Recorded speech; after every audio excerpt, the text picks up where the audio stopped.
拜见大君，承蒙大君托付，得胜而归。这便是逆贼龙哥真皇的刀。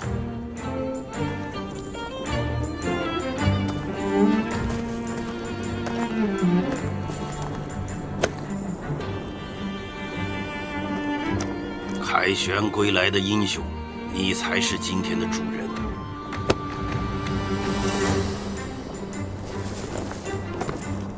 阿苏勒呢？有请世子。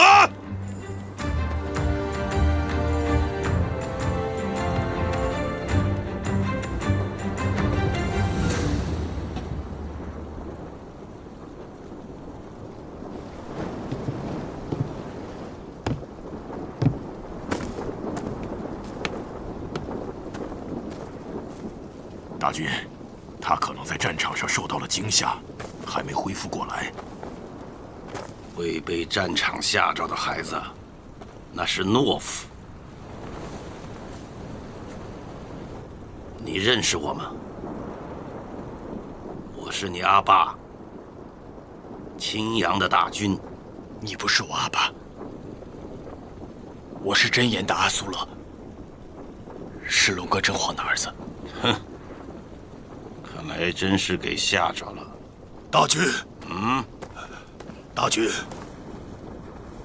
今天是九王凯旋归来的好日子，又有了那么多的奴隶，灭真言部各家都有出力，也都有损伤，是不是趁着这个好日子，把这些奴隶分给各家，让我们也沾沾这凯旋的喜气吧？把奴隶们平分了。恭喜大君，奴隶是我们家的，看成我们家奴隶。苏玛不是奴隶，脸上有烙印的，不是奴隶就是畜生。苏玛不是奴隶，他们都不是奴隶。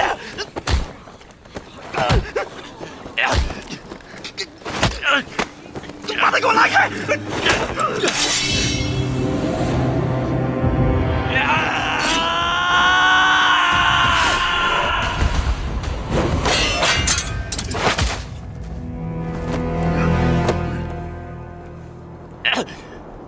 想杀青阳大军，死罪！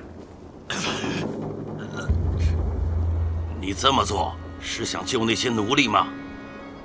你是我儿子青阳的世子，只要你求我，我就能把这些奴隶都给了你。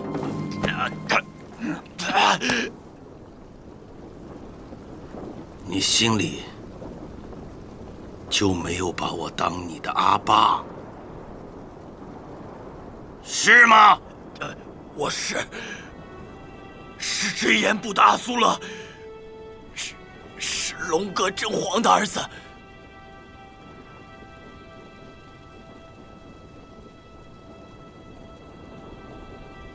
你想要这些奴隶，我都给了你，但是你要像奴隶一样活着，这是你不愿当我的儿子，要当龙哥真皇儿子的代价。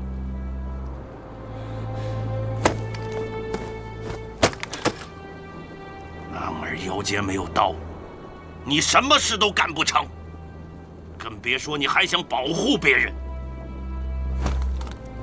这是龙哥真皇的刀，拿起它，当你的奴隶王。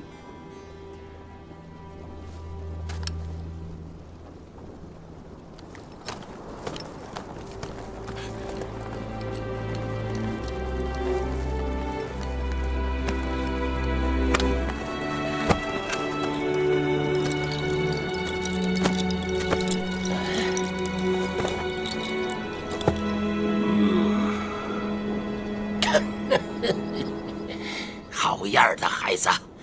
在北都城敢这么跟大军说话的人，就属你和我了。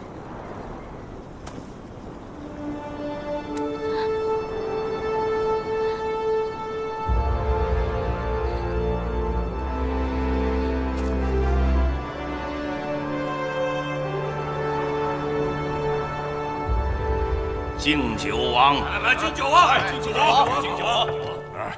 九王。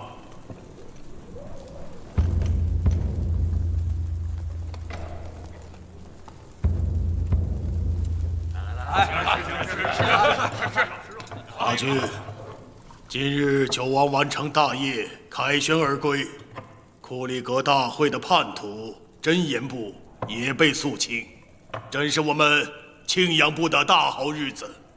咱们怕是应该商议着立一位世子了吧？啊？世子？幼子守夜，祖上的规矩。阿苏勒不是回来了吗？他就是世子。可是大军，您刚刚才将他贬为奴隶的首领。他年纪还小，不懂规矩，给他点教训，将来他就知道自己什么身份了。他是我的小儿子，我青阳部堂堂正正的小豹子。大军，还有一事。阿苏勒出生时命犯灾星，他是太阴转世的事情，至今还在草原上流传。而且世子体弱多病，大夫都说他是早夭之相，恐怕活不到继承青阳部的那天喽。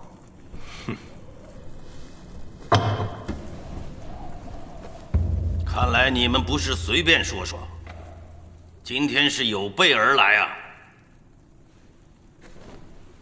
我知道你们在替谁争。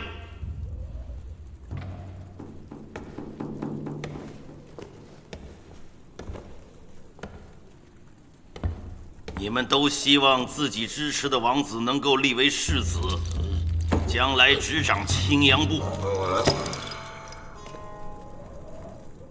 5个儿子，立这个儿子，那个儿子的势力就会发难。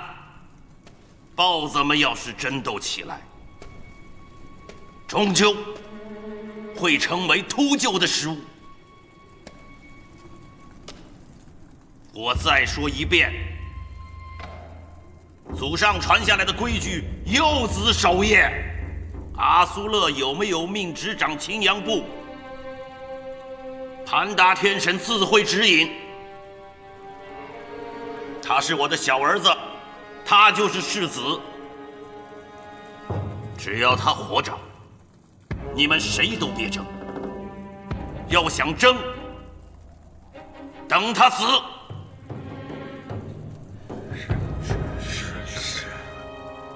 世子，换新衣服吧，您身上的都破了。来，我来。阿苏勒，先换上吧。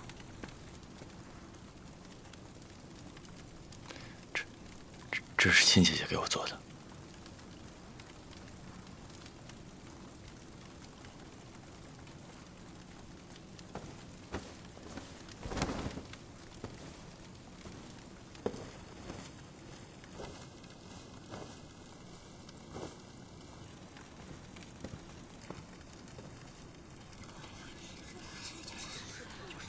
这就是咱们的世子，看起来比羊羔还弱。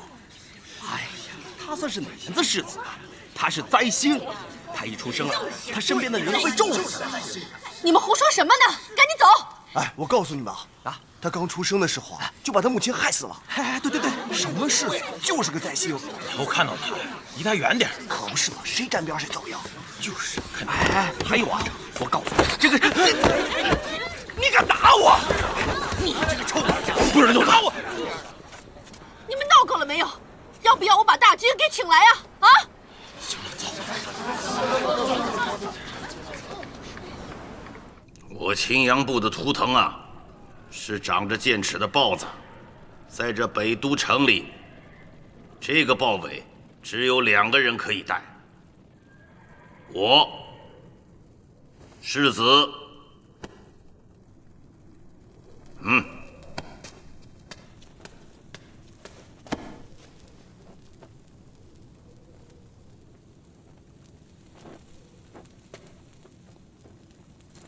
我青阳部自古以来的规矩就是幼子守夜，你是我最小的儿子，就是草原未来的大军。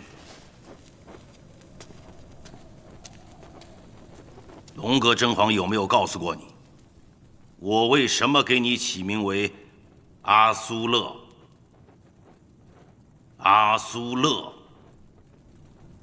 在我们青阳的古语里，意为长生。阿爸希望你能长命百岁，将来你能统治这片草原，长治久安。如果你还有这个理想，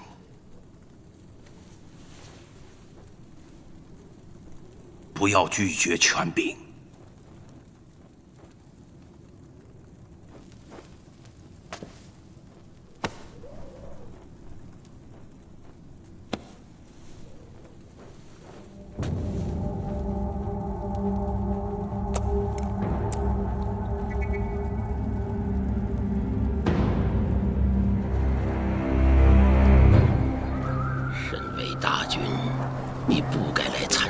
逆贼的葬礼。他是逆贼，还是我表弟？他叫我哥，我来送他，谁敢说不？龙哥真皇到底为什么会叛乱？他抢了附近部落的草场，乱了祖宗留下来的规矩。可他那么忠诚，还替你抚养了儿子。我是大军，我是这个草原最该守规矩的。我要是乱了规矩，那草原就乱了。那你就不能给他一次机会吗？我给了，我让额鲁给他带话，只要他屈服，我就能让他活命。你是了解他的，他那样的男人，让他屈服，他不如去死。沙汗，你知道草原上为什么会有这么多的你杀我，我杀你吗？太穷了，吃不饱啊！要是人人都能吃饱，也许这草原上就会少了很多你杀我，我杀你的事情。可草原上就是这么穷，你吃饱了，他就吃不饱。冬天了，牛羊都会饿死。我知道一个地方，土地肥沃，麦子堆得比山还高，终年都不下雪。草原上怎么会有这样的地方？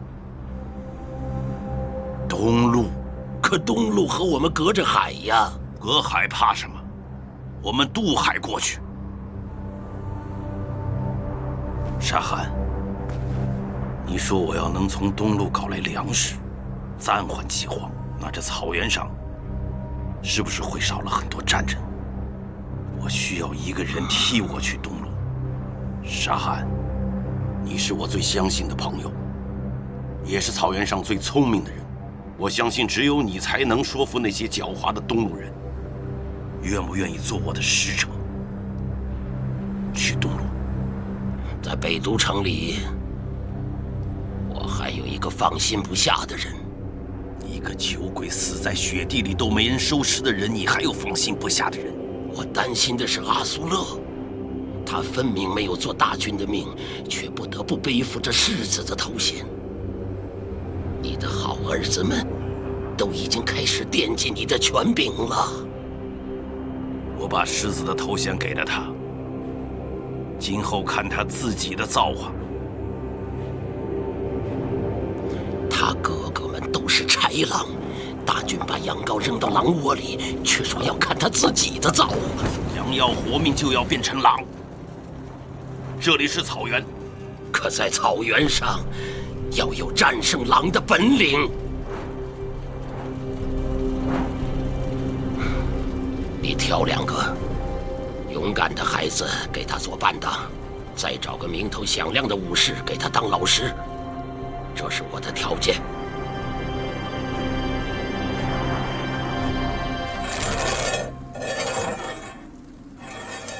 有人说天地广阔，可男儿能容身之处不过3尺刀背之后。刀术就是杀人术，学刀就是学杀人。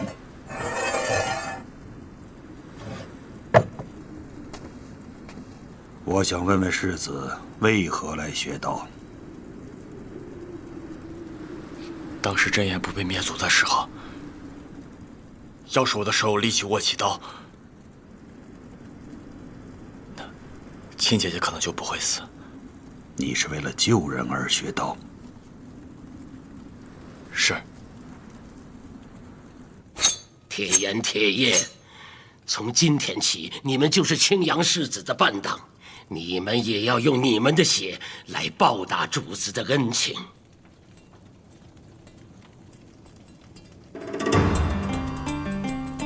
铁岩、铁叶，一日侍奉主子，一生侍奉主子。主子的命就是我们的命。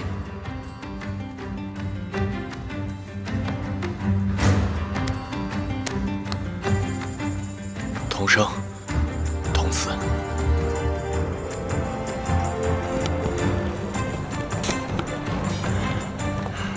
呀！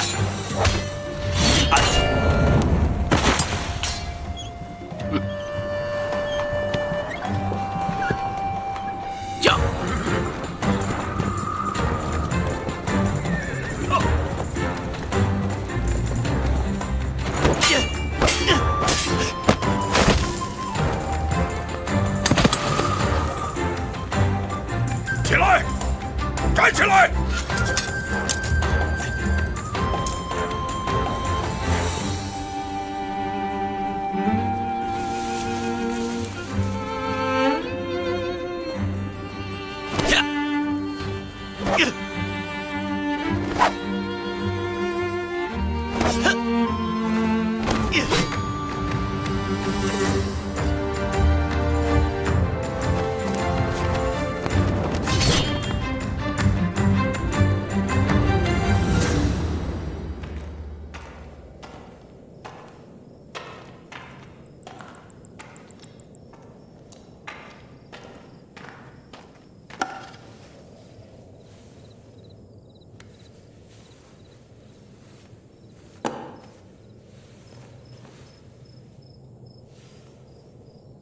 已经很久没来了。世子回来了。是那个从真言部回来的孩子吗？是的，陛下。带他来见我。殿下，请恕穆离不敢，让大军知道了，这是死罪。你不必多虑，我就是想见见他，不会对他不利的。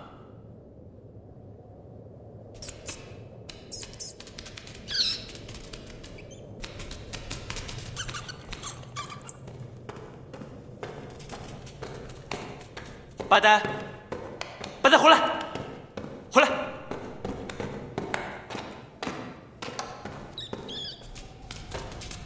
八呆，八呆。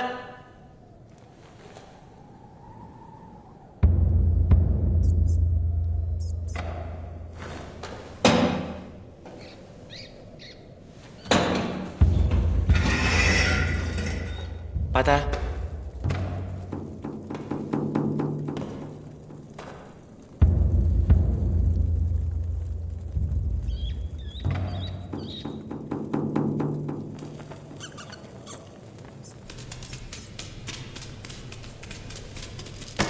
这是你的小东西吗？八呆，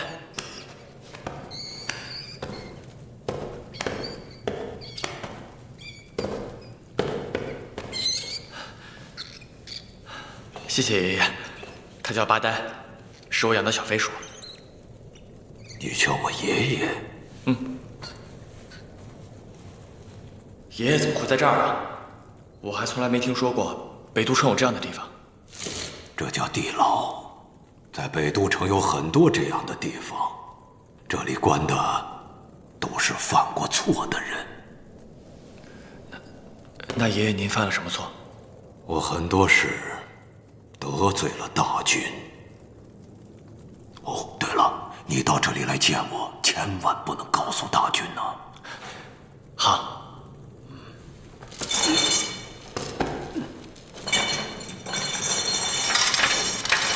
孩子，叫什么名字啊？我叫阿苏勒。阿苏勒，长生的意思。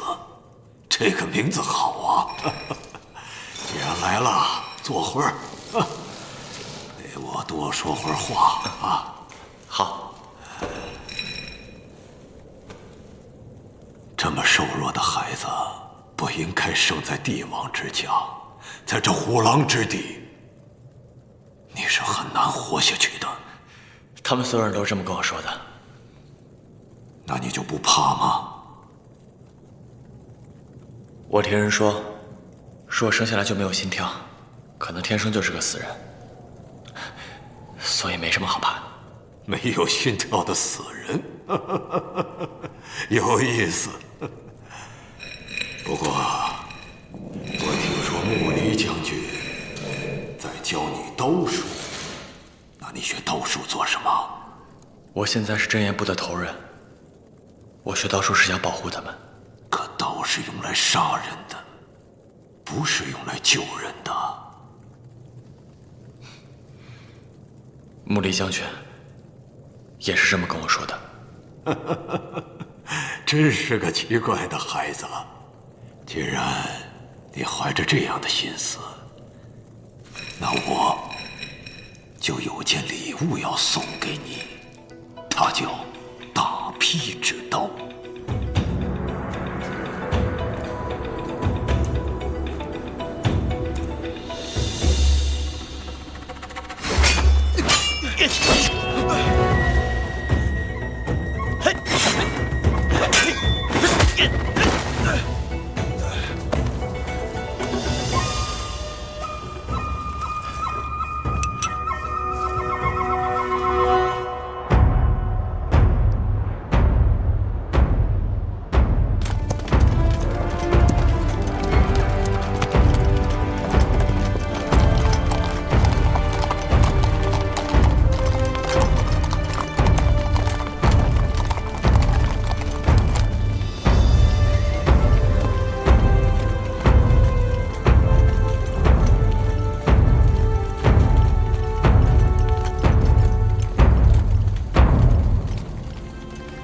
臣拓跋山岳，大印朝所属下唐国3军制司，代唐国公爵百里公殿下致意青阳大军，愿两国永为和睦，有如兄弟。将军请起吧。谢大军。将军辛苦了，请。请。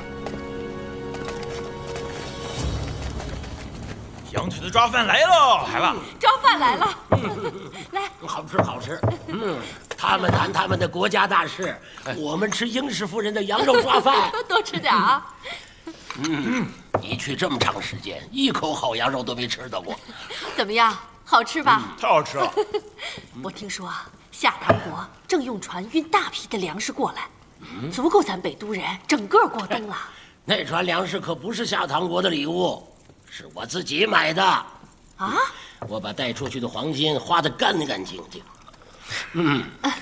有了这船米呀，够阿苏勒和他帐下的这些奴隶好好过个冬了。大和尚还说，以后下唐国每年都要运10万担粮食过来。这么多？是啊，那以后咱们北都就不愁粮食吃了。东路人的粮食可没那么好拿，得等我们签下盟约，粮食才能运过来。10万担粮食，这对任何一个国家都不是小的付出。下唐国对我青阳部如此慷慨，不知我青阳部能给下唐国什么帮助啊？大军英明，我国亦有求于大军，求青阳部2件绝世珍宝。我青阳只是草原上一个部落，又有什么绝世珍宝？大军，我国要求的第1件珍宝是青阳部的虎豹旗。俗话说，北人乘马，南人操舟，东路素来缺少名马和旌旗，下唐渴求骑兵已久。我们国主想请青阳部调遣5000虎豹旗，暂居南怀城，以助下唐军事。那第2件呢？想问大军，求一位王子。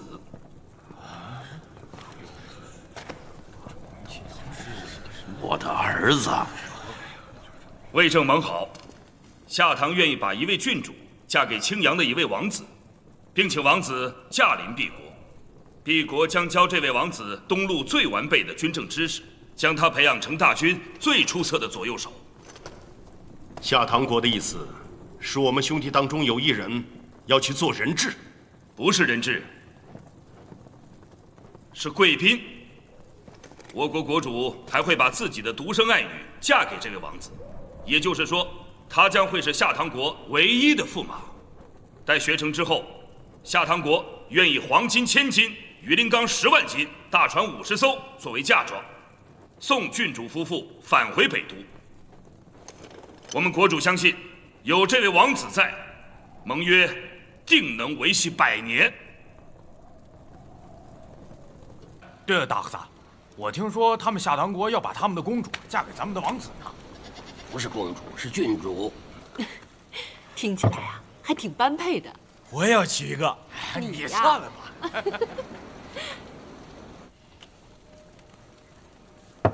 阿苏勒，大和尚有句话，你可千万要记住。如果有人问你愿不愿意去东路，你一定要说不愿意。让我去东路？为什么不愿意啊？东路不是开了很好的条件吗？东路人狡猾的像狐狸，他们想的事情不会那么简单。我隐约觉着那个夏唐国主有着很大的图谋。阿苏勒，信大和尚一句话，东路虽然繁华，可世上没有什么地方比家里好。你的哥哥们要争，就让他们去争，你不要卷进去。好，我知道了。快吃吧，快吃吧。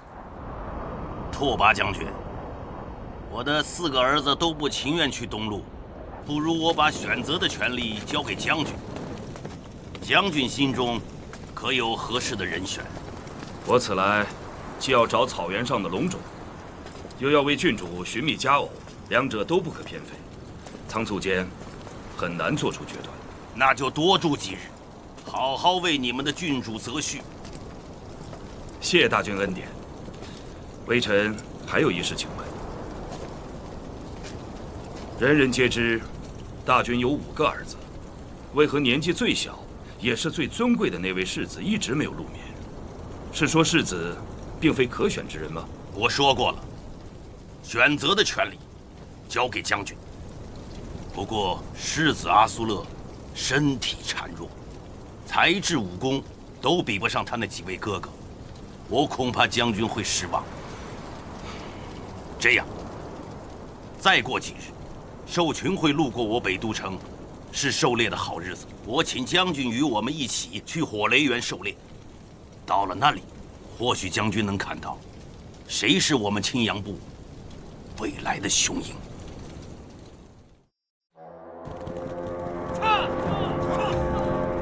奴隶们足足用了20几日，才把这些猎物赶到了一起。一次盛大的狩猎，收获的猎物啊，也只够我北都城的冬天1成的口粮。久闻青阳狩猎场面宏大，但亲眼见到，还是远胜于耳闻。拓跋将军，你可知道我青阳的猎场为何是在这个地方？请大君明示。这个地方以前是战场，当年我的父王钦达汗王就是在这里击败了风炎皇帝。从此你们东路的兵马再未踏上过我青阳的土地。每到这个季节啊，我北都城的男儿就要在此狩猎，以示不忘我祖先的勇武。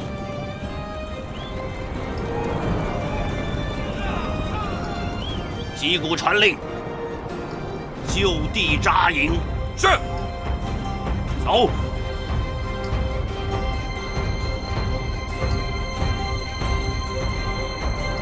狼群来了！豺狼来了！狼群来了！狼群来了！狼群来了！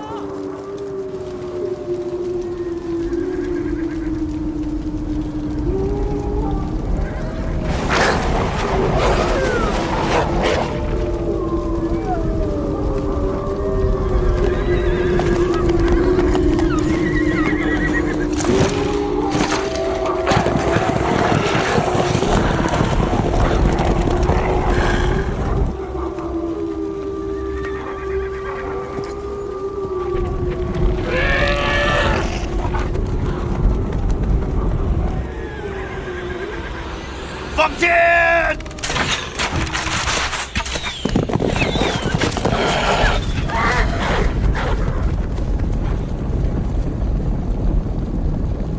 追！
你要干什么？我手里有刀，我可以保护你。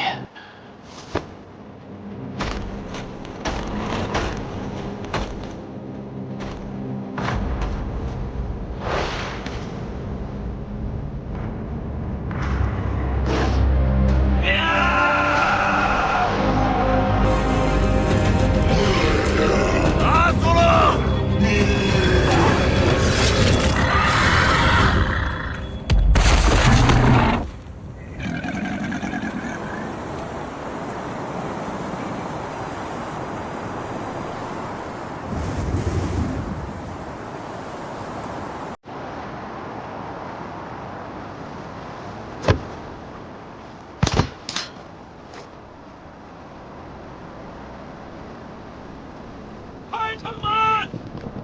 开城门！开城门！开城门！开城门！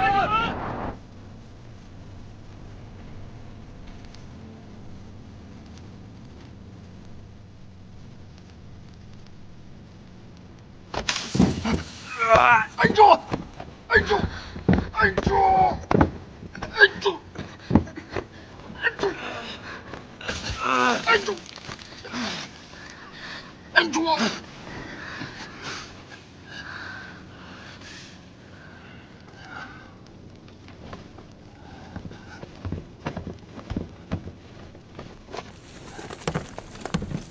怎么样？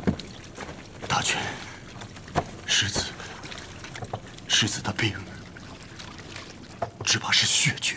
血绝？血绝的病人，天生阴虚至极，仿佛一生下来，上天就夺走了他全部阳气。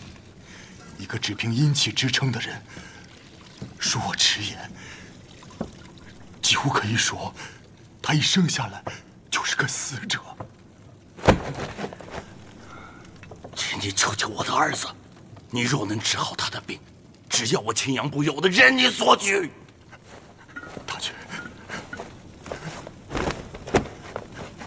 大军，血绝是血症中的绝症。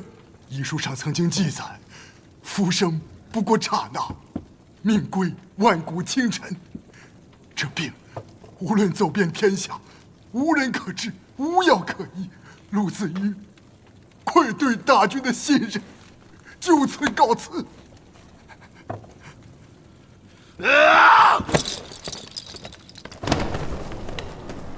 世子怎么样了？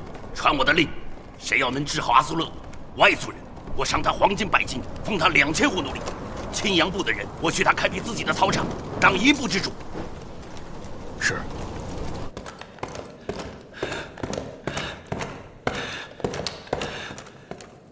是你，你才是阿苏勒真正的刀术老师。我亲眼看见他一刀劈死了一只白狼。那是杀神的刀术，居然用它来斩狼。不过他小小的年纪，竟然用此杀死了一条白狼，这说明他很可能继承我帕苏尔家族的血液。我只要他能够平平安安的长大。平平安安的长大。我不希望他成为你这样的东西。你不希望没用，因为在他的身上早已经流淌着我尊贵的青铜之血。那是魔鬼之血，你听着，我绝不会让魔鬼从我的手里把阿苏勒夺走。我告诉你，没有人能和命运为敌。看看我，看看你的父亲吧。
1个月了，阿苏勒没有任何苏醒的迹象。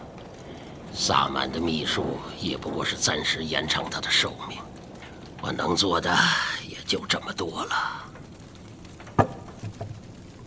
你的意思是让我该做好准备了？谁也不希望看到那一天。启禀大军，什么事？刚个奴隶来报，说看见世子出城了。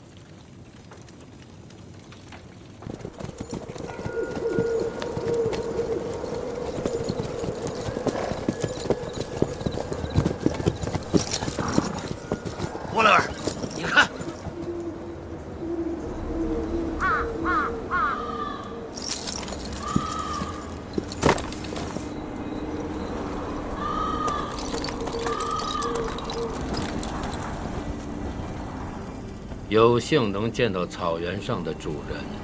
你们是什么人？怎么会知道我们的身份？我还知道，您是侍奉盘达天神的萨满青阳大和萨。沙汉，朝德拉吉，相逢是幸。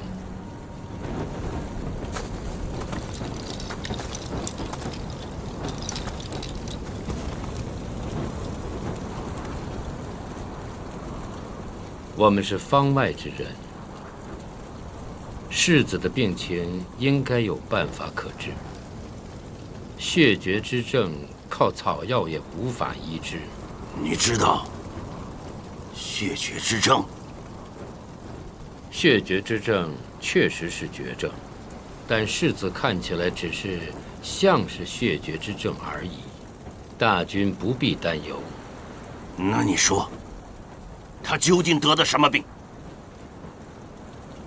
那是因为他祖先神圣的血脉，每隔几十年就会为吕氏帕苏尔家族带来强健如武神般的孩子。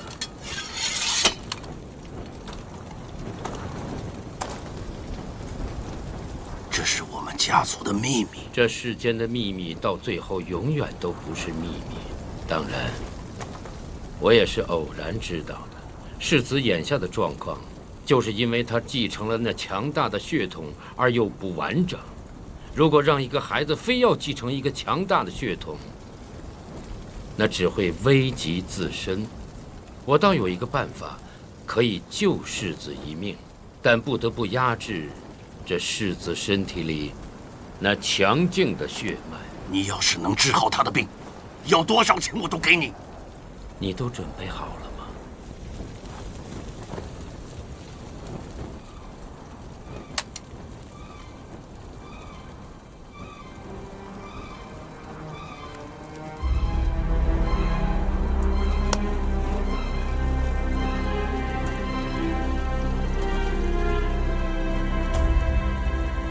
四方上下，天地穹隆，寂灭不尽，生生不息。那是秘仪之境，空虚之阵。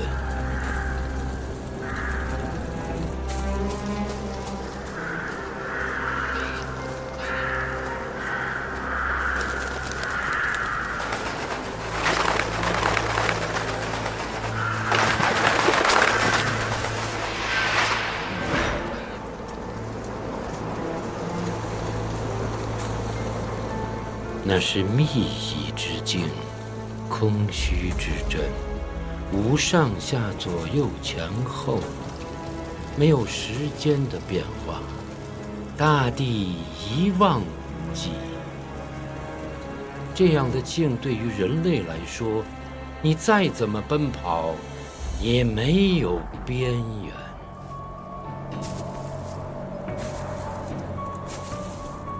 即使是秘仪之境，那也是虚妄。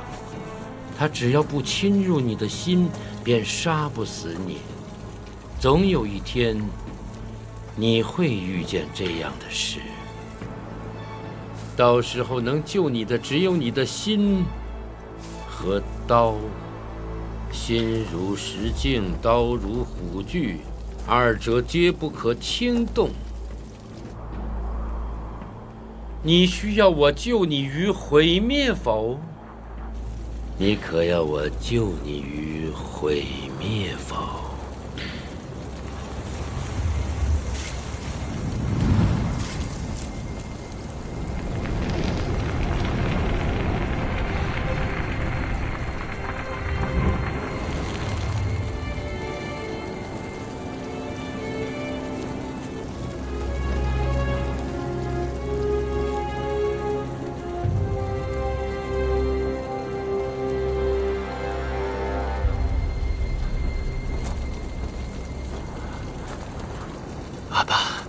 阿苏勒，阿苏勒，阿爸，所幸没有辜负了大军的期望。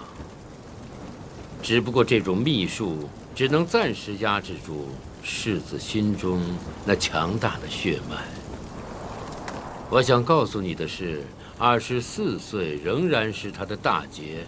若到了那个时候，还没有治本的方法，世子的性命也还是堪忧的。我的孩子，你的魂将永远不朽，你将永远行走在天空上，与星辰同命。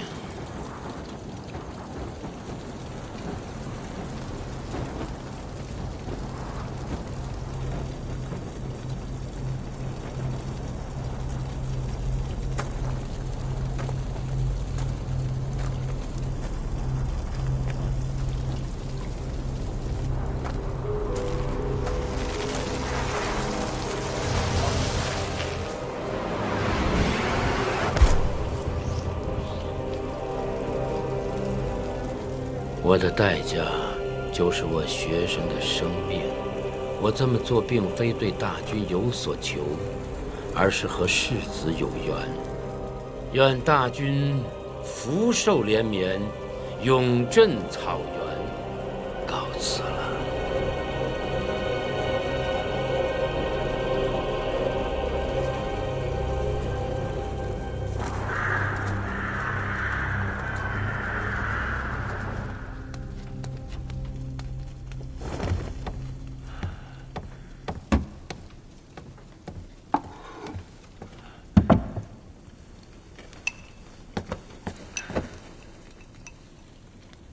大军到！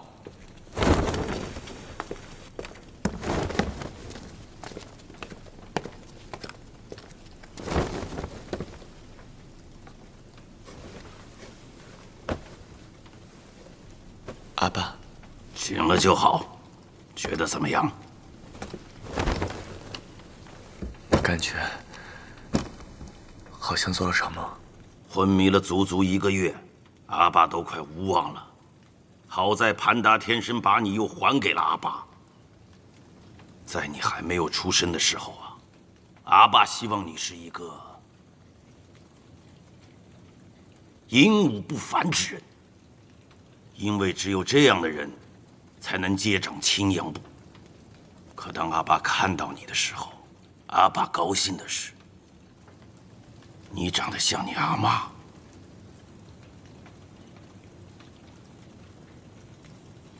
从来没听阿爸说起过阿妈。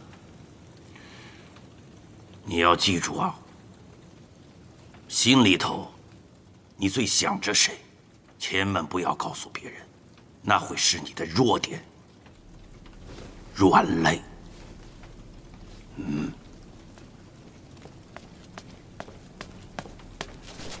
禀报大军，拓跋将军在外面求见。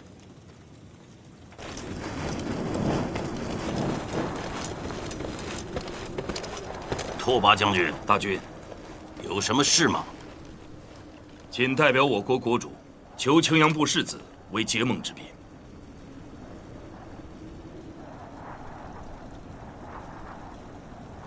大军，微臣曾听说过一个传闻，说吕氏帕索尔家是青铜之血的家族，每隔数代都会生出天赋绝顶的武士。他们挥刀的时候，仿佛是天神的手在帮他们挥刀。青铜之血，那都是牧人间的传闻罢了。一刀之中能杀死白狼的，就连我也做不到，岂不正是天神的手在帮世子挥刀吗？大军，恕微臣直言，我们不能等太久。这个冬天太冷，没有足够的粮食，一定会饿死很多人的。拓跋将军，你是在用粮食要挟我吗？微臣只是说出了实情。其实大军很关心世子。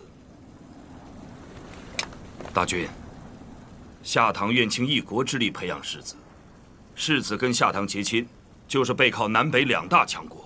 待世子再次马踏汉州之时，整个夏唐都会是世子的后盾。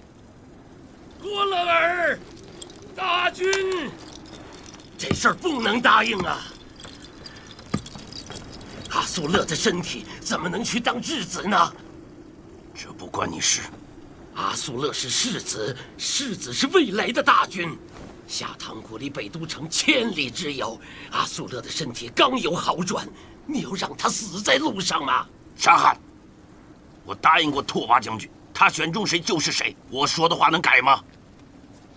阿爸，我愿意去。哎，阿苏勒，你傻了吗？你是世子，就要留在北都城，就该是你继承青阳部。大和尚，我想帮青阳做点事。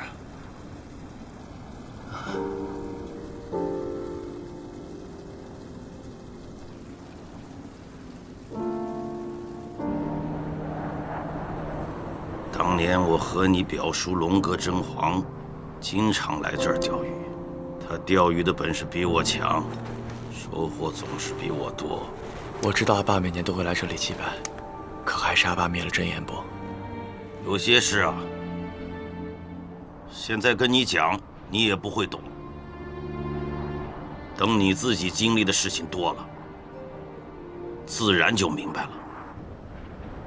东路有天下最好的大夫。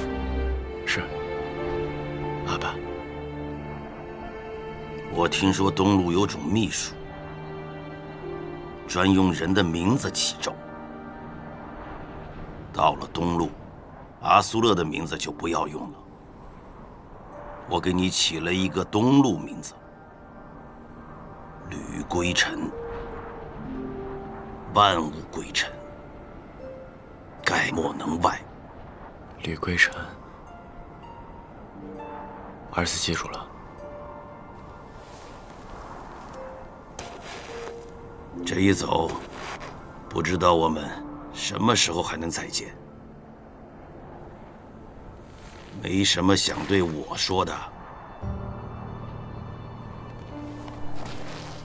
我倒有件事要问问你。从真言部回来的那一天，你用刀指着我，是真想杀了我？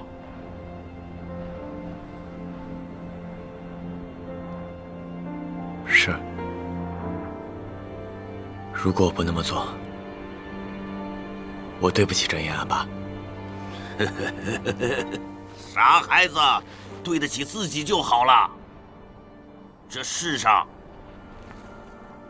哪有人能对得起那么多人？来，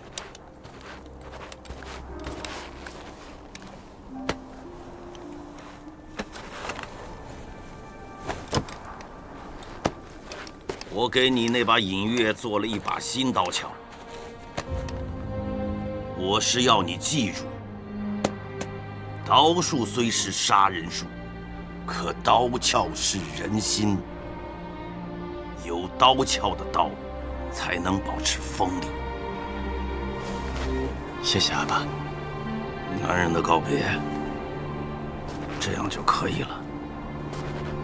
明日我不送你了。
人选中的孩子。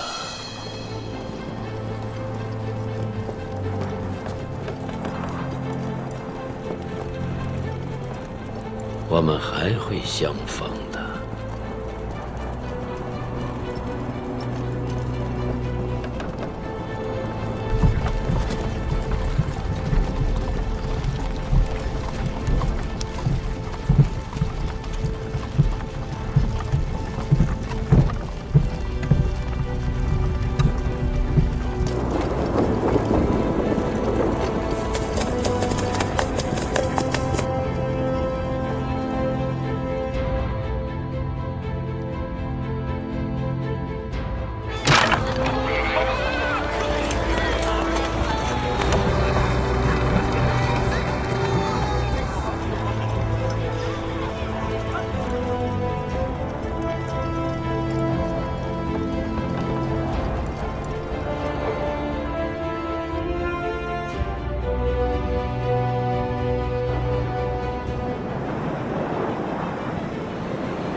天色已晚，委屈世子和王爷在这峡谷中扎营，休息一晚。前方不远处应该有个市镇，将军为何要在此扎营呢？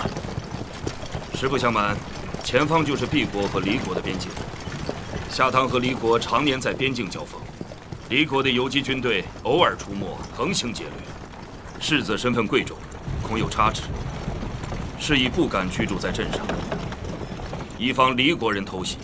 这个峡谷乃是个风口，世子和王爷可以安心歇息。就地结营，3班驻守，小心生火，巡查峡谷前后，以防野兽靠近。是。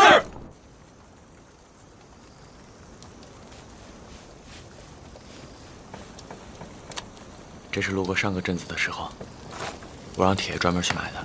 他们东路人手艺比我们草原精巧，有了这个，你就不用再对水梳头了。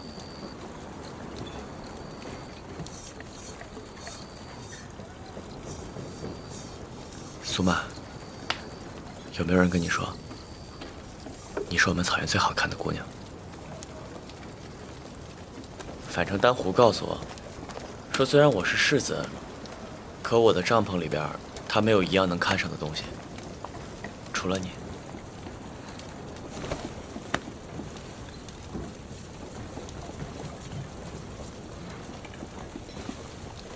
他们都说南怀城有好看的姑娘，可跟我有什么关系啊？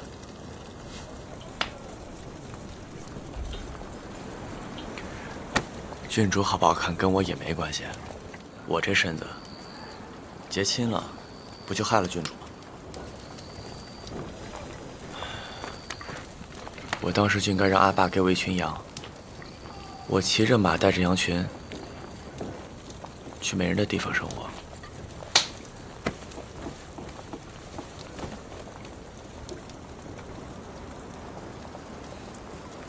肯定带上你。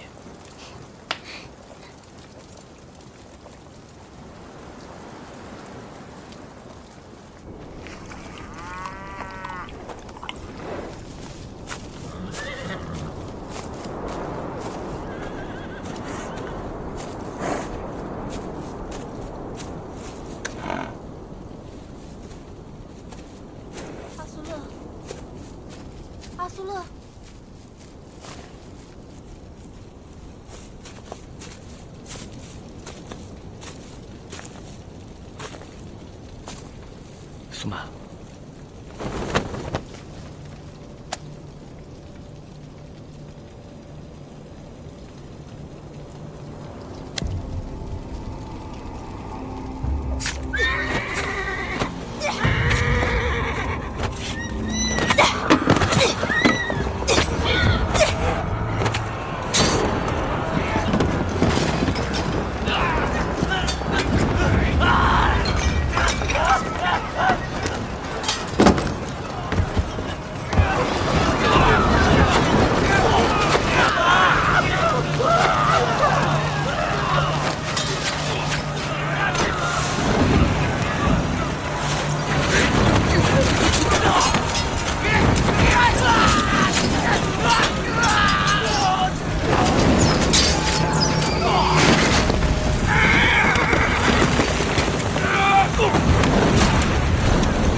出马！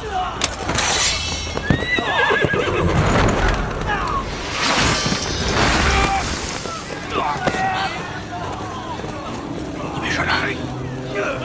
世子，你们是谁？世子不该南来，应该去天上。你先走。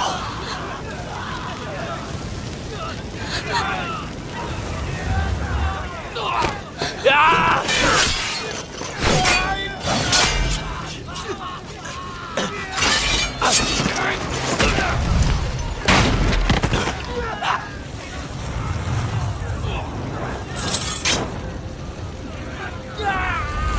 斩铁剑。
天驱武士团也卷入了这件事，闻见你们陈月身上的尸臭味过来的。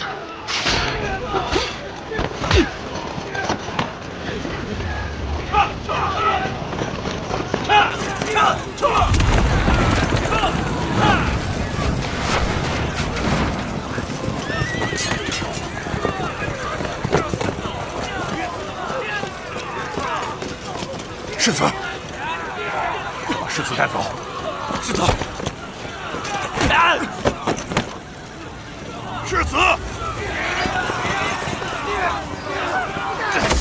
带走。